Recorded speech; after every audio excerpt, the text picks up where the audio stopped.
Hola, mi nombre es Michelle Escobar y en esta ocasión hablaremos sobre las propiedades y características de los polímeros. Comenzaré por dar la definición.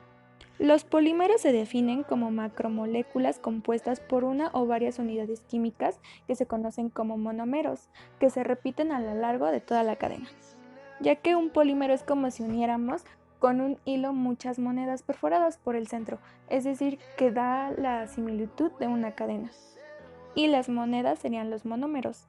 Y son las unidades químicas que se repiten a lo largo de la cadena, como se muestra en la pantalla. Pasaré a hablar sobre su estructura molecular, la cual se puede clasificar en termoplástico, elastómero, termoestable y fibras, y diré su diferencia. Los termoplásticos son materiales que a temperaturas relativamente altas se vuelven deformables o flexibles. Un ejemplo de ellos pueden ser los toppers. Los elastómeros son aquellos tipos de compuestos que incluyen no metales en su composición y que muestran su comportamiento elástico. Un ejemplo de estos pueden ser las llantas para automóviles. Los termoestables en su composición, las cadenas forman redes tridimensionales, enlazándose con fuerzas enlaces equivalentes. Un ejemplo de ello puede ser un sartén de cocina. Y las fibras tienen una estructura de puentes de hidrógeno. Sus cadenas están extendidas en línea recta y un ejemplo de esto pueden ser los textiles.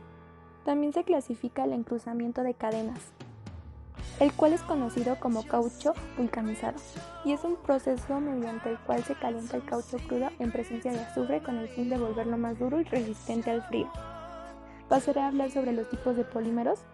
En función de los monómeros se clasifica en homopolímero y está formado por el mismo monómero a lo largo de toda su cadena, y el polietileno, poliestireno son ejemplos de esta familia. Y el copolímero, y es aquel polímero que está formado por al menos dos monómeros diferentes a lo largo de toda su cadena. El ABS o el SBR son ejemplos pertenecientes a esta familia. Existen diferentes tipos de polirreacciones debido a la reacción que tienen los monómeros en la cadena y son las siguientes: poliadición, polimerización y policondensación.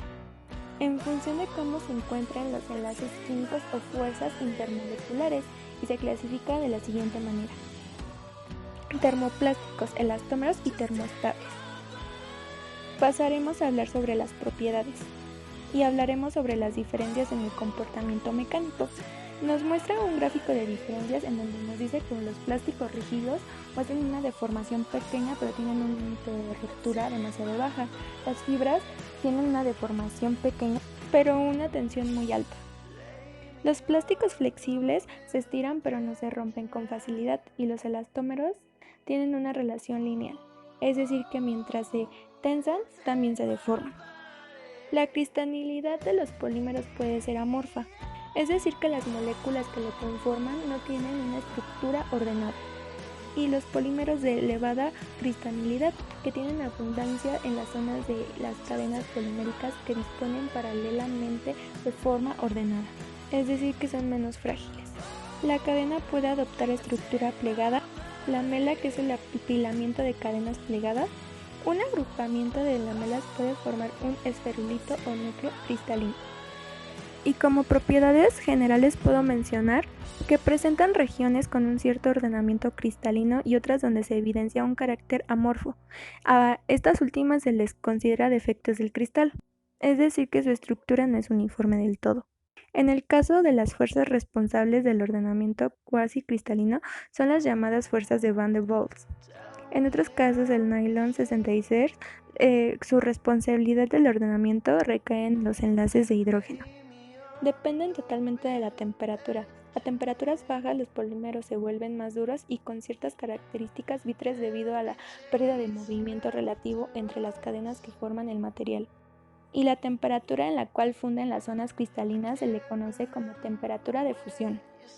Y bien, los polímeros son uno de los materiales que más utilizamos en nuestro día a día, ya que desde la industria textil hasta la industria alimenticia para la fabricación de botellas lo utilizamos, y es de suma importancia conocer su uso y su composición. Y bueno, eso es todo de mi parte. Muchísimas gracias por su atención.